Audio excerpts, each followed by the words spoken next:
Muy buenos días. ¿Lo podemos ver otra vez? Muy buenos días, qué bueno estar acá con ustedes, que Dios les bendiga. Miren, no sabía si contarles esto, pero por si sucede, yo creo que es mejor que lo sepan. Yo siempre traigo notas, ¿verdad? Para el mensaje. Y hoy que abrí mi folder, dije, no, pues no comienza así. Y luego comencé a darle vuelta aquí a la hoja, que sí me di cuenta que le abrí los agujeros a las hojas al revés. Y entonces, hasta el final está el principio y en el principio está el final. Así que si digo algo dos veces, pues esperemos que sea algo que de veras el Señor quiera mostrarnos, porque puede pasar. Voy a ir de retroceso aquí en mis papeles. Pero qué bueno estar acá con ustedes, sean todos muy bienvenidos. Qué bendición, ¿verdad? Mandamos un saludo a todos los que están en línea. Miren que les quería mostrar algo. No sé cuántos de ustedes reconozcan estas frutas. No sé cuántos las han visto. Ay, no salieron estas. Bueno, allá se ven mejor. Aquí en la tele se ven meras raras. Estas vieran que yo las, se llaman guayabas de fresa. También les dicen en algunos lugares las arazas o guayabas peruanas, pero yo las conocía en Guatemala como las guayabas moradas de allá del palo del traste en el patio de la casa de mis abuelitos, ¿verdad? Y vieran que son deliciosas, muy, muy dulces, y es un tantito, es una guayaba, es real, es una guayaba, pero es un tanto diferente a las que tenemos nosotros conocimiento. Es un arbolito que tratan de no sembrarlo en cualquier lado porque es invasivo, y de un momento lo siembras acá, un pajarito se lleva una guayaba y donde bote crece, y pues en lugares pues lo sienten que es un árbol destructivo, ¿verdad? Porque puede causar daño a la flora y la fauna en otros lugares. Y también es un árbol que, aunque da muchísimo fruto, nunca se ha logrado comercializarlo. Por eso es que casi no las vemos en la tienda, pero están pues en los patios o así, arbolitos salvajes. Y mi abuelito tenía uno de estos ahí en su casa, y nosotros siempre íbamos a comerlas con mis hermanos, con mis primos.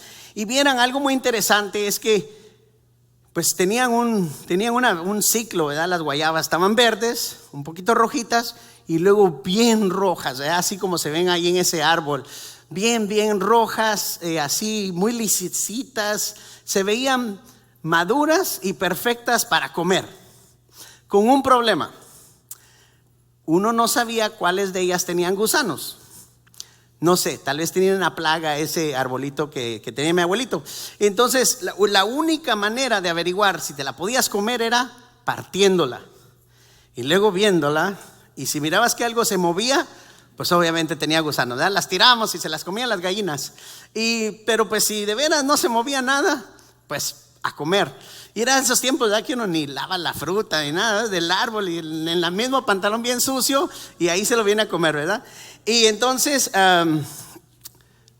creo que es seguro confesar aquí que más de algún día comí gusanos, ¿verdad? Porque pues algunas tenían muchos gusanos y se veían, y otras tenían poquitos, y pues ¿quién quita? Nos comimos unas que no tenían muchos gusanos, ¿verdad? Y la parte de adentro de la fruta es blanca, y los gusanos eran blancos con ojitos negros. Entonces era difícil, pero muy deliciosas, que valía la pena el riesgo.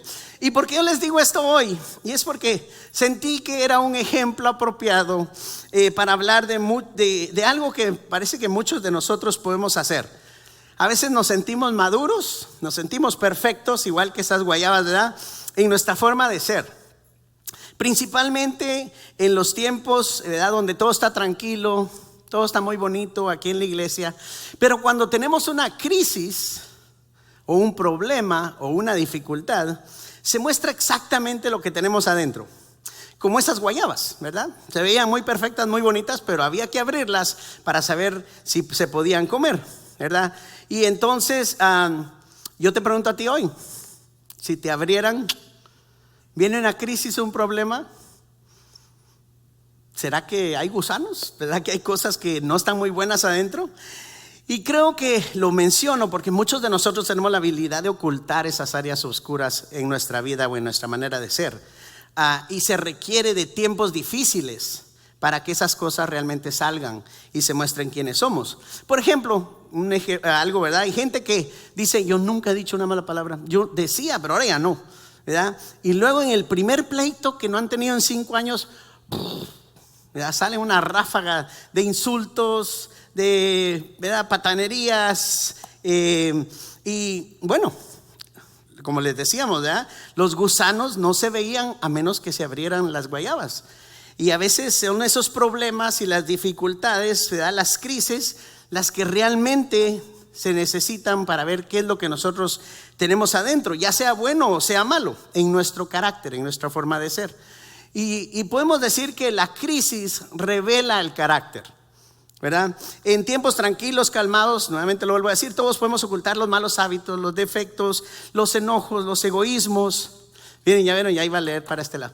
Y la falta de perdón y las malas palabras, o nuestra habilidad de poder herir a otros y a veces herir a personas de una manera rápida y muy profunda. Pero ya estando en medio de un conflicto, una crisis, sale nuestro carácter. Mostramos lo que tenemos adentro. Miren lo que Jesús dijo en Mateo 12:33 con respecto a esto. Dice, un buen árbol produce buenos frutos y un mal árbol produce malos frutos. Para saber si un árbol es bueno o malo, hay que fijarse en sus frutos. Lo mismo sucede con las personas. Para saber si son buenas o malas, solo hay que fijarse en las cosas que hacen. Y luego Jesús, en el siguiente versículo, explicándoselo a la gente, dijo, porque de la abundancia del corazón habla la boca. Y lo que nosotros decimos, ¿verdad?, es que fue la presión la que me hizo decir esas cosas. O se me sale esa mala actitud porque de veras venía algo de afuera que me obligó. El estrés. ¿Cuántos de nosotros le echamos la culpa al estrés por todo? ¿Verdad? No, es que estoy demasiado estresado, por eso es que me comporto así mal y soy abusivo y tiro las cosas en la casa, ¿verdad? Y por el estrés, ¿o será que eso ya está adentro y el estrés lo está sacando? ¿Verdad? A veces se necesita, ¿verdad?, de una crisis, de un problema para que se salga realmente lo que está dentro de nosotros. Y si somos honestos, podríamos decir que es como una ventana, ¿verdad? Esa crisis abrió una ventana a nuestra alma y a nuestro corazón. Y en vez de verlo con vergüenza, ¿verdad?, esa situación, yo creo que podemos verla como un regalo que Dios nos da para darnos cuenta cómo somos, qué es lo que tenemos adentro y cómo podemos tener la oportunidad de dárselo a Dios para que Dios nos cambie. En los últimos años yo creo que muchos de nosotros hemos visto que tuvimos la crisis de la pandemia, ¿verdad? Hubieron divisiones políticas, sufrimiento social, y si nos ponemos a pensar, no solo nos afectó a nosotros individualmente, pero nos afectó también como iglesia. Aunque ahora ya sentimos que todo está más tranquilo, ¿verdad?, en esta nueva vida normal que tenemos, ¿verdad?, de que aún así tenemos que tener diferentes cuidados nuevos. Nosotros debemos de preguntarnos, ¿y si viniera otra crisis? ¿Qué pasaría? Y yo creo que ayuda a reflexionar la respuesta de la iglesia en la pandemia anterior. ¿Tuvimos paz o entramos en pánico? ¿Fuimos solidarios? ¿Nos ayudamos los unos a los otros? ¿O rápido, ¿verdad?, hay fotos de Alex en Costco empujando un carro con todo el papel de baño que había dentro? ¿Verdad? Nos volvimos un grupo a decir, confiemos en Dios, vamos a orar, Él tiene la respuesta. O nos pusimos a ser comentaristas políticos y entramos en pleitos y discusiones políticas entre nosotros. A mí me pasó eso. ¿Actuamos con humildad o tuvimos conflictos con un montón de personas? Preguntémonos cómo fue nuestra actitud, porque todos somos miembros de la iglesia. Entonces yo creo que todos contribuimos a estas diferentes cosas, y la crisis ayudó a que se revelara, ¿verdad?, dónde debemos de confiar en Dios y dónde necesitamos la ayuda de Dios. Y es mi oración, mis hermanos, que el Espíritu Santo nos guíe a reflexionar sobre nuestro comportamiento en ese momento de crisis y que nos permita que Dios nos transforme, que nos convierta en discípulos reales de Jesús. Nuestra nueva serie que vamos a iniciar ahora se centra en mirar dentro de nosotros, cambiar con la ayuda de Dios y ser más como Jesús. No sabemos cuándo va a venir la siguiente crisis. Y estamos hablando de la pandemia, pero una enfermedad, perdemos el trabajo, nos fue mal en el negocio, hubo un problema en la casa, un desacuerdo con un hermano aquí en la iglesia. Las crisis pueden ser como tú las quieras ver, unas se ven grandotas, otras se ven chiquitas, pero todas vienen a afectarnos de una manera. Y el mayor cambio que nosotros deberíamos ver es convertirnos en discípulos de Jesús. Y esta nueva serie que vamos a comenzar a estudiar de domingo a domingo se llama Discipulado Transformador. Y durante estas semanas vamos a estar hablando del llamado que tú y yo tenemos a seguir a Jesús. Permitir que Dios nos transforme y nos convirtamos realmente en discípulos de Jesús. Ahora miremos cómo define la Biblia a un discípulo de Jesús. Y dice que es un seguidor y aprendiz de Jesús que se compromete a seguir sus enseñanzas, imitar su estilo de vida y difundir su mensaje.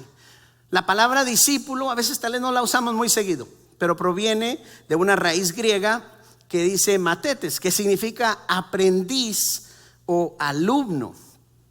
¿Saben ustedes que la palabra cristiano aparece solo 3 veces en la Biblia? Cristiano es un seguidor de Jesús, pero la palabra discípulo se encuentra 269 veces en la Biblia. El Nuevo Testamento es un libro escrito por discípulos, habla de los discípulos para ayudar a moldear a sus discípulos, guiar, transformar a los discípulos de Jesús y dar el llamado a hacer más discípulos, ¿verdad? Porque somos llamados a seguir a Jesús, pero tenemos un llamado más grande a aprender de Él y a volvernos sus alumnos, ¿verdad? Entonces, una de las razones es porque nosotros necesitamos mostrar el carácter de Jesús cuando tenemos una crisis. Y es porque muchos a veces no sabemos realmente qué significa ser ese discípulo. Lo hemos oído, pero no hemos indagado profundamente. Así que yo te invito a que no te pierdas estos domingos de esta serie, ¿verdad? Para que tú experimentes un discipulado transformador. ¿Amén? Amén. ¿Están contentos? Amén, está bien. Si no, vamos a pedir que nos comiencen a traer café, ¿verdad? Creo que tal vez nos parezca raro, ¿verdad? Como decía, la palabra discípulo, esencial, porque no la usamos mucho, pero esencialmente es volverse como otra persona, volverse alumno, aprender, tener la habilidad de hacer lo que alguien hace. Cuando Jesús llamó a sus discípulos, los invitó a seguirlo y a estar con Él y ser como Él.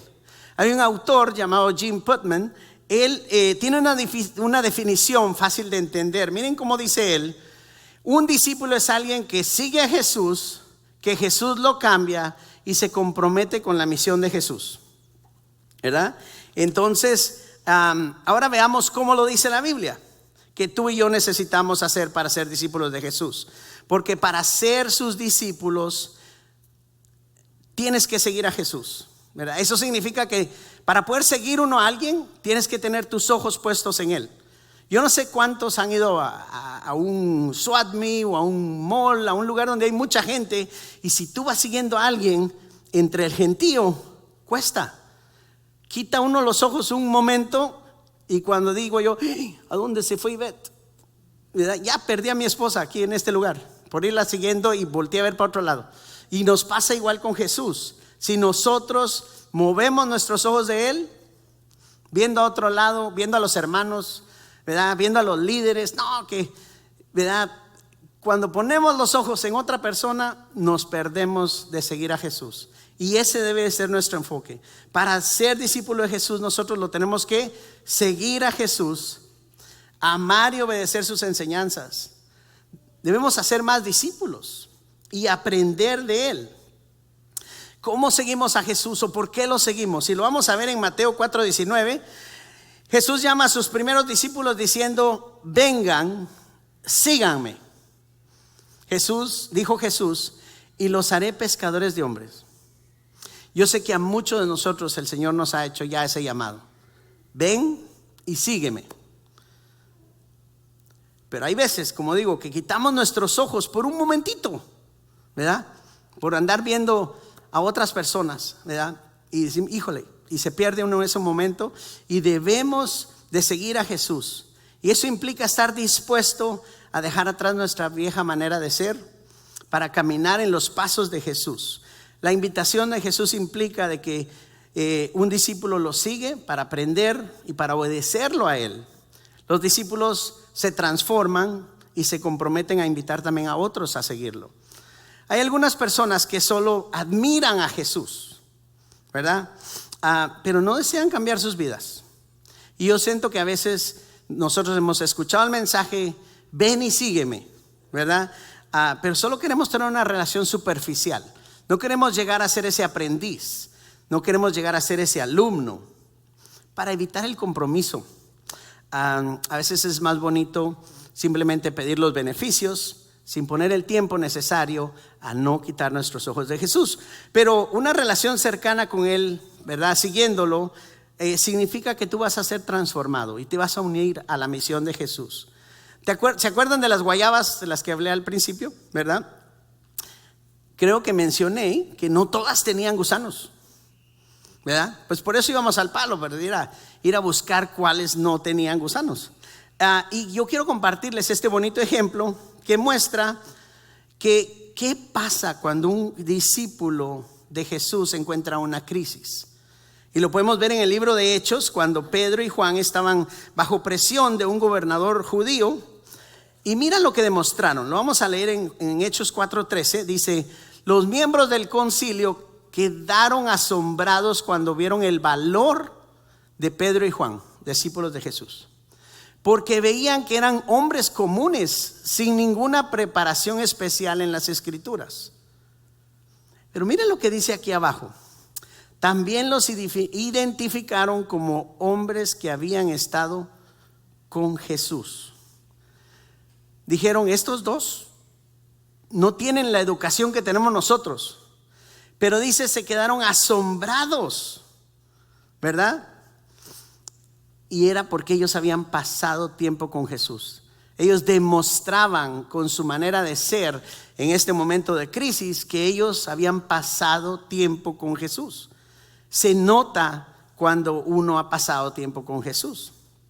Ahora yo te pregunto a ti, ¿puede la gente, vamos a ver la pregunta siguiente, ¿puede la gente darse cuenta de que tú pasas tiempo con Jesús basado en cómo es tu reacción durante una crisis, un tiempo difícil o una dificultad? O salimos como pollos sin cabeza, ¿verdad? Yo me recuerdo, mi abuelita les quitaba la cabeza y los soltaba y se iban caminando los pollos sin cabeza, ¿verdad? Y a veces así somos nosotros. Cuando llega la crisis se nos olvida todo, y es porque no hemos pasado el suficientemente tiempo con Jesús. Y en esta serie vamos a aprender lo que significa que nuestras vidas sean transformadas y cambiadas cuando seguimos a Jesús. Y se va a notar todo el tiempo, y especialmente cuando llegue la siguiente crisis, ¿verdad? Entonces también hay que amar y obedecer las enseñanzas. En Juan 14:15 Jesús dice, si me amáis, obedezcan mis mandamientos. Un discípulo de Jesús se esfuerza por obedecer lo que Él le ha enseñado en las Escrituras, ¿verdad? Yo creo que aquí uno sabe, cuando uno va a la escuela y es alumno, tiene que pasar los exámenes, ¿no? Tiene que poner atención, tiene que aprender, ¿verdad? Yo sé que tal vez no para todos la escuela fue muy bonita, pero ese es el objetivo de ser un aprendiz, de ser un alumno, que uno aprenda y pueda dar un reporte de que sí aprendió lo que ha estado recibiendo de su maestro, ¿verdad? Entonces, de la igual manera, nosotros para obedecer a Jesús, ¿verdad? Lo que Él enseña, necesitamos leer su palabra. Necesitamos enterarnos que hay que obedecer, ¿verdad? Porque, pues, bien nos pueden ir a decir, oye, puedes ir a hacer este trabajo allá al estacionamiento de la iglesia, pero si no te dan instrucciones, está uno parado. ¿Será que era cuidar los carros? ¿O tal vez espantar los pájaros? ¿Verdad? Si uno no sabe a qué lo han enviado a obedecer o a hacer, pues es muy difícil. Y cuando viene la siguiente crisis, ¿verdad? Tú ya sabes qué es lo que Jesús te ha estado enseñando, a cómo manejar el enojo, la ira, cómo amar al prójimo, cómo confiar en Él. A veces puede ser una crisis de salud, ¿verdad? Que nos reta a confiar en Él. Y también como discípulos necesitamos hacer más discípulos. Esa es otra parte del discipulado. Y difundir el mensaje de Jesús. En Mateo 28-29, Jesús comisiona a sus discípulos a ir a las naciones, a bautizarlos y a enseñarles a obedecer todo lo que Él les ha mandado. Esto implica compartir el evangelio y ayudar a otros a crecer en esa relación con Jesús. Yo creo que muchos lo sabemos, esto se llama la Gran Comisión. Estas son las palabras que Jesús le dio a sus discípulos antes de irse al cielo. Estas palabras las encontramos en los 4 evangelios y también en el libro de Hechos. Estas palabras de Jesús son evidencia de la voluntad y la guianza de Jesús para nuestras vidas. Los 11 discípulos, en ese tiempo ya no estaba Judas, ¿verdad?, de Jesús llegaron al monte donde Jesús les dijo que fueran y les dijo estas palabras. Lo vamos a leer en Mateo 28, donde dice: Dios me ha dado todo el poder para gobernar en todo el universo. Ustedes vayan y hagan más discípulos míos en todos los países de la tierra. Bautícenlos en el nombre del Padre, del Hijo y del Espíritu Santo. Enséñenles a obedecer todo lo que yo les he enseñado. Yo siempre estaré con ustedes hasta el fin del mundo. Si lo leemos más detenidamente lo que Jesús les dijo, y yo creo que de la manera que está más fácil verlo es cómo esto está escrito. ¿Cómo es que está escrita la Gran Comisión? Porque nos va a dar una luz a algo muy importante de lo que Jesús nos manda. Y aquí en la Gran Comisión encontramos 4 verbos. Los verbos son: vayan, hagan, bautícenlos y enséñenles, ¿verdad? Los verbos vayan, bautícenlos y enséñenlos dependen del verbo o la acción principal, que es hacer discípulos. Hagan discípulos, ese es el verbo principal, ¿verdad? Entonces Jesús nos mandó a ir y a hacer discípulos. Y durante ese proceso de ir y hacer discípulos, a bautizarles y enseñarles la necesidad de ser como Jesús, para que cuando venga la siguiente crisis, ¿verdad?, se muestre el discípulo que Dios y que Jesús nos ha estado haciendo. Y el último punto del que quiero que hablemos es uno que se encuentra en Mateo 11, que es aprender de Jesús. Un discípulo busca aprender de Jesús en sus enseñanzas y sus ejemplos.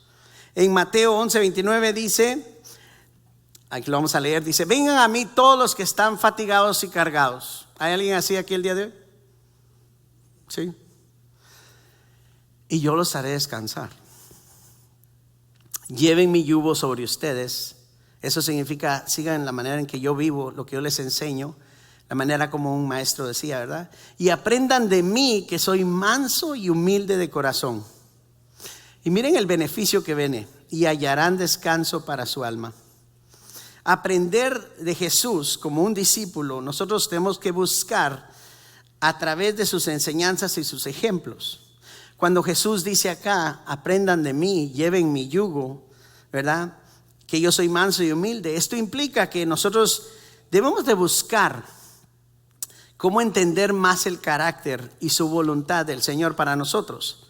Y en estos últimos minutos que nos quedan, yo quiero que hablemos de quizás, yo creo que podríamos decir que es una de las señales más claras de que alguien está viviendo como discípulo de Jesús. Y este es que el discípulo de Jesús es humilde. Vamos a comenzar esa parte de la humildad. Necesitamos ser humildes para ser discípulos de Jesús. Las buenas noticias es que Jesús nos ofrece que Él nos va a enseñar. Leímos, ¿verdad? Vengan y yo les voy a enseñar cómo. No lo vamos a tener que hacer solos. La humildad es algo que Jesús considera de mucho valor y central en nuestra vida como discípulos, como cristianos y en el reino de Dios. Pero esta fue una idea revolucionaria en los días de Jesús, porque en esos tiempos, ¿verdad?, se guardaba humildad como la humildad de la escalera. Si alguien estaba arriba de ti, pues entonces sí, te humillas ante ellos, ¿no? Un gobernador, un maestro, un sacerdote, alguien de autoridad, ¿verdad? Pero Jesús nos llama a una diferente humildad. Y han habido estudios donde institutos han tratado de investigar de dónde vino esa enseñanza que cambió la humildad, porque por todo el tiempo la humildad es de abajo para arriba. Pero llega un momento en la historia que comienza la enseñanza que la humildad también va de arriba para abajo, ¿verdad? Y se encuentra que eso fue algo que Jesús cambió en la historia. Hasta el tiempo de Jesús no se practicaba ni se enseñaba. Y Filipenses 2:3 nos lo enseña, donde Pablo destaca la humildad y nos dice que a no hacer nada por egoísmo o vanidad. Lo vamos a leer acá, dice: no sean egoístas, no traten de impresionar a nadie, sean humildes, es decir, considerando a los demás como mayores que ustedes. Considerando a los demás como mejores que ustedes. A los demás, dice prácticamente todos. Yo les debo de considerar a cada uno de ustedes, mis hermanos, como mayor que yo. Eso es lo que enseña la palabra. Y así nos llama el Señor para ser sus discípulos. Debemos de ver a todos los demás como mayor que nosotros. Y eso es una muestra del discípulo de Jesús, ¿verdad? Y luego Filipenses 2:8 dice: y al manifestarse como hombre se humilló a sí mismo y se hizo obediente hasta la muerte y la muerte de cruz. Jesús ya manifestó cómo Él nos da un ejemplo de humillarse. Al seguir ese ejemplo de Jesús, quien se humilló siendo ¿se recuerdan lo que decía en la Gran Comisión? El Señor ya me ha dado todo el poder sobre todo el universo. Y aún así permitió esa humillación de morir en la cruz. Morir en la cruz en ese tiempo era ser considerado maldito. Estas escrituras realmente marcan la importancia de la humildad en la vida de un discípulo de Jesús. Y al seguirlo no solo aprendemos sobre la humildad, sino que nos volvemos más humildes en nuestras acciones y en nuestras actitudes. Yo sé que el tema de la humildad a veces no es fácil escucharlo, ¿verdad? Y hay muchos que decimos: no, yo ya soy humilde. Y a veces ese es el orgullo diciendo que ya soy humilde, ¿verdad? El discípulo humilde se manifiesta, se muestra, se nota a través de 4 prácticas. Así que vamos yo sé que ya di bastantes temas por aquí, pero vamos a ver otras 4 cosas muy rápido de cómo se puede manifestar la humildad, ¿verdad? Basada en las escrituras. No simplemente decir yo soy humilde, sino cómo demostrarlo. Y la primera es el servicio. Como Jesús nos enseñó en Mateo 23:11, ¿verdad? Donde declaró que el mayor entre nosotros debe de ser el siervo. El más importante de ustedes debe ser el que sirve. ¿Sí? Esto significa que debemos de renunciar al deseo a veces de ser reconocidos, ¿verdad? De andar buscando lugares, posiciones y oportunidades. En vez de eso debemos de andar buscando oportunidades para servir a los demás de una manera desinteresada, de una manera abnegada con amor. En Santiago 4:7 vemos la segunda manera de cómo mostrar la humildad, y esa es la sumisión. Santiago 4:7 nos habla acerca de someternos a Dios, y Efesios 5:21 dice: sométanse unos a otros por reverencia a Cristo. O sea, tiene su razón del por qué nosotros nos podemos y debemos de someternos a otros. Es por reverencia a Cristo. Me encanta que cuando nos sometemos a Dios, ¿verdad? Dice que el diablo huirá de ustedes. Fíjense, viene con una promesa muy bella. Entonces, aquí el llamado es a preferir a los demás. ¿Estás prefiriendo tú a los demás en tu casa, en tu hogar, en tu trabajo? Cuando vas a la tienda y ves a alguien que tiene 2, 3 cosas y tú tienes el carro con 4, pues uno puede decir: ¿sabe qué? Pase usted. Pues en mí se van a tardar más. Tal vez la persona que viene atrás va más apurada que uno, ¿verdad? Igual cuando uno va manejando, permitir que otros se metan enfrente de uno, que tal vez ahí tienen, saber ni cuánto tiempo estar espera y espera. No ha venido el discípulo de Jesús que pare y diga: ¿sabe qué? Yo lo prefiero a usted, que usted llegue antes a su casa que yo, ¿verdad? Debemos de preferirnos los unos a los otros. Y eso nos ayuda a reconocer la autoridad que viene de Dios, ¿verdad? Y que Jesús la practicó. Tercero es escuchar. Y este está interesante porque en Proverbios 18 dice: la gente poco amistosa solo se preocupa de sí misma, se opone al sentido común. Esto nos advierte del peligro de que seamos aislados, ¿verdad? Cuando no estamos demostrando la humildad, tratamos de aislarnos, nos volvemos egocentristas. Cuando somos humildes, preferimos a otros, ¿verdad? Isaías habla de la humildad ante la palabra de Dios y la bendice. Miren lo que dice Isaías. Vamos a cambiar al siguiente, por favor. Ahí estamos, sí. Bendeciré a los que tienen un corazón humilde y arrepentido, a los que tiemblan ante mi palabra. Los que tienen un corazón humilde son bendecidos. Esa es una promesa. Yo siempre hablo acerca de las promesas del Señor. ¿Quieres ser bendecido? Sé humilde y arrepentido, ¿verdad? Escuchar y recibir las enseñanzas de las Escrituras es esencial para nuestro crecimiento en humildad. Y el cuarto y el último es la confesión. En Santiago 5:16 nos insta a confesarnos mutuamente y a orar los unos a los otros para obtener sanidad. Y yo sé que algunos tal vez oímos la palabra confesarnos y decimos: ¿cómo así? O sea, ¿qué hay que hacer acá? Oye, yo puedo venir con alguien y decirle: mira, yo te quiero confesar que yo he actuado mal contigo, yo he pecado contra ti y yo quiero pedirte perdón y quiero que oremos juntos para que seamos sanados, ¿verdad? Entonces podemos practicar el confesarnos los pecados los unos a los otros y orar los unos por los otros. En 1 Juan 1:9, como está acá, ¿verdad? Nos habla también de que si confesamos nuestros pecados, Dios es fiel y justo para perdonarnos nuestros pecados y limpiarnos de toda maldad. Dios es fiel para transformarnos, para perdonarnos, para purificarnos. Jesús, aún sin pecado, admitió su debilidad. Señor, esta copa está muy pesada. Eso significa que nosotros podemos renunciar al deseo de buscar ese reconocimiento, ¿verdad? De andar buscando otras cosas. Debemos de seguir el ejemplo de Jesús y ser honestos al confesar nuestras luchas y pecados. Estas prácticas, mis hermanos, reflejan la humildad en nuestro discipulado y nos ayudan a vivir de una manera coherente con nuestra identidad en Cristo. ¿Quieres saber cómo vas tú en la humildad? Pregúntate cómo estás tú en esto. ¿Estás sirviendo? ¿Te estás sometiendo? ¿Verdad? Someternos. ¿Estás escuchando? ¿Estás relacionándote con otros? ¿Verdad? No permitiendo solo pensar en ti. Y estás confesando tus pecados.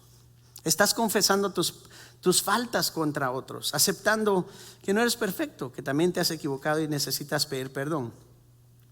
Este mensaje, mis hermanos, nos habla de que ser un discípulo de Jesús implica seguir estas enseñanzas, imitar la humildad de Jesús y vivir de acuerdo con sus valores y sus principios. La analogía que yo les daba al principio de las guayabas, ¿verdad? Con los gusanos, yo espero que les ayude a entender, ¿verdad?, cómo los tiempos de crisis y dificultad revelan lo que está dentro de nosotros y lo que verdaderamente tenemos en nuestro corazón, ya sea bueno o malo.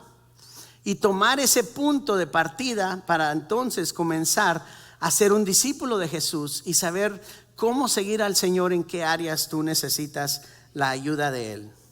También vemos la importancia de seguir a Jesús, amar, obedecer sus enseñanzas, hacer más discípulos, difundir su mensaje, no quedarnos callados con el mensaje de salvación.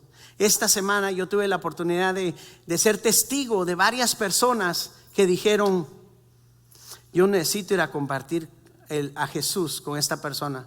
No lo voy a dejar que se vaya de mi presencia sin que sepa que Jesús murió por él y que lo ama. Es bello que nosotros podamos tomar ese paso de obediencia, de entender que es nuestra responsabilidad como discípulos de Jesús de llevar el mensaje de salvación, ¿verdad? La humildad se presenta como una cualidad fundamental en la vida de un discípulo, y lo vimos, ¿verdad?, cómo se explica con estas 4 prácticas esenciales: el servicio, la sumisión, escuchar y la confesión. Y volviendo al mensaje de la Gran Comisión, ¿se recuerdan? Dice: id y haced discípulos y bautícenlos y enséñenles lo que han aprendido de mí. Y yo quiero que nos regocijemos y que todos juntos celebremos estos bautizos de estos discípulos de Jesús.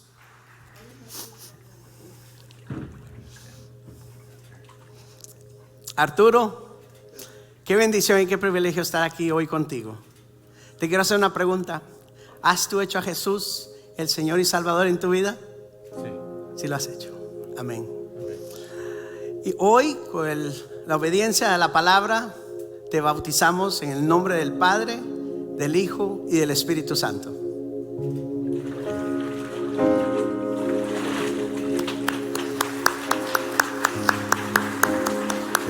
Gloria a Dios.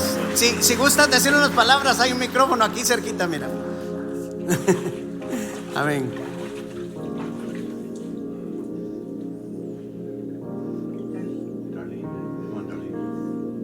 Le vamos a dar la bienvenida a Darlene. Viene.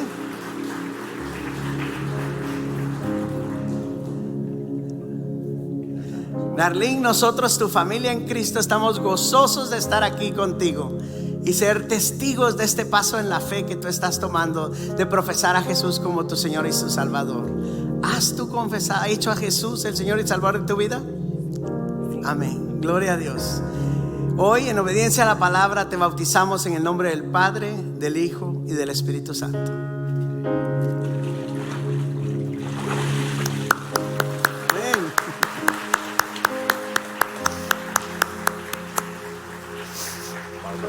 Bárbara.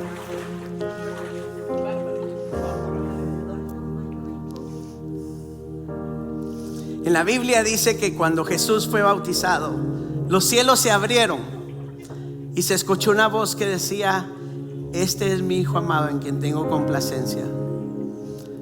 Yo estoy 100% seguro que eso está pasando hoy con Arturo, con Darlene y con Bárbara, donde tu Padre Celestial dice: Bárbara, tú eres mi hija que trae tanto gozo a mi vida. Bárbara, ¿tú has confesado y profesado a Jesús como el Señor y Salvador de tu vida? En obediencia a la palabra, hoy te bautizamos en el nombre del Padre, del Hijo y del Espíritu Santo.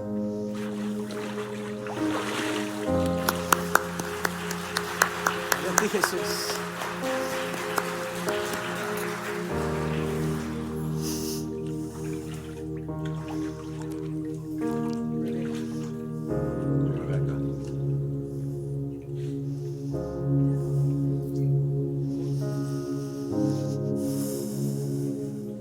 Ahí donde estás, yo te animo a que entremos a un sentir de oración por nuestros hermanos. Qué bello este testimonio, qué bello lo que está pasando en sus vidas. Así que rogamos al Señor que esté con ellos. Rebeca, qué bendición estar hoy aquí contigo, celebrando este tiempo, este paso de obediencia en tu vida. Me siento privilegiado de estar acá, al igual que todos los hermanos. Yo tengo tiempo de conocer a Rebeca y es de bendición que el Señor nos ponga juntos hoy en este día. Así como yo decía hace un momento, Rebeca, los cielos se abren y Dios nuestro Padre dice: tú eres mi hija amada en quien yo tengo complacencia. ¿Has hecho tú a Jesús tu Señor y tu Salvador? Amén. En obediencia a la palabra, hoy te bautizamos en el nombre del Padre, del Hijo y del Espíritu Santo.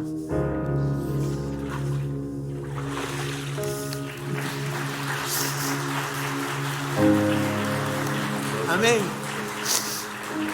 Gloria a Dios. Gloria a Dios.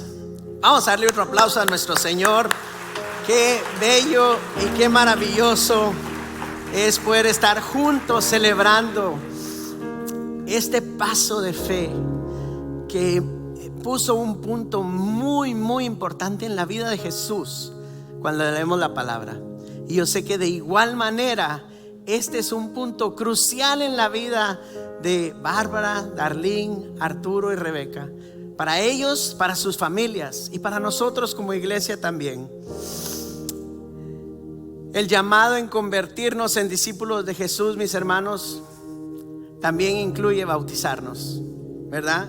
Permitiendo que Dios transforme nuestras vidas y nos capacite para reflejar el carácter de Jesús y cumplir la misión a la cual Él nos ha llamado. Esta serie a la cual yo te invito que vengas y la sigas va a explorar y aplicar principios de la vida de Jesús que podemos tomar nosotros como creyentes para llegar a ser verdaderamente discípulos de Él, discípulos de Jesús, aprender de Él. Qué maravilla es de poder decir: yo soy un aprendiz de Jesús, yo soy su alumno, y poder reflejar lo que Él me ha enseñado antes, durante y después de una crisis. Amén. Oremos. Amado Padre Celestial, wow, qué bendición y qué privilegiados nos sentimos de ser tus hijos. Te agradecemos hoy en este día por ser testigos de estos bautizos. Señor, sabemos de que tú estás haciendo tu obra maravillosa en la vida de Arturo, Darlene, Bárbara y Rebeca. Oramos por ellos, pedimos que tú les bendigas y continúes, Señor, en este recorrido de su fe que ellos han emprendido como discípulos tuyos. Qué gran ejemplo. Gracias, Jesús, por permitirnos ser partícipes y por estar con ellos el día de hoy. Asimismo, Señor, oramos por esta oportunidad que vamos a tener en estas semanas de aprender, que podamos permitir que tú nos tomes de la mano y que tú nos vayas enseñando paso a paso qué áreas en nuestra vida se han mostrado en las crisis del pasado que aún tú necesitas transformar, que necesitan ser cambiadas y que podamos ser más como tú. Gracias, Jesús. Yo estoy dispuesto a caminar ese camino contigo como discípulo tuyo, Señor. Y te animo a que tú le digas al Señor en este momento, si tienes ese anhelo y ese deseo de hacer ese compromiso con Jesús y decir: Jesús, yo quiero ser tu discípulo, yo quiero seguirte, quiero poner mis ojos en ti. Y Jesús, así como hablábamos hoy, ayúdame y enséñame a cómo comenzar a ser humilde, que yo pueda reflejar esa humildad de día y de noche, donde quiera que yo vaya.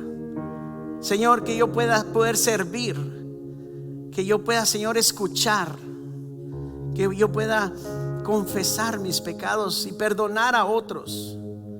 Señor, queremos estar contigo, queremos ser transformados por medio de un discipulado que viene de ti. Te amamos, te bendecimos, Señor.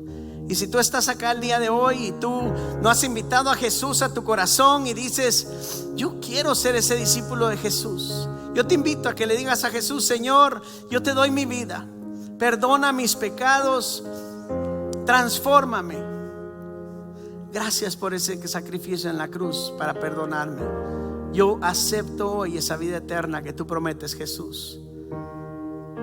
Ayúdame a mí también a poder poner mis ojos en ti y poder seguirte.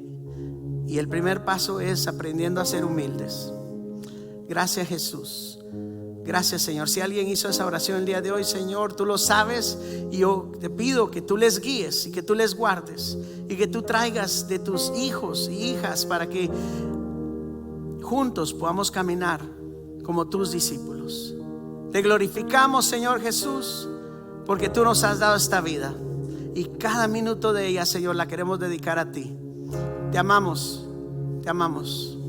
En el nombre de Jesús te agradecemos todo y te oramos. Amén. Que Dios me los bendiga. Nos vemos acá primero de la semana que viene.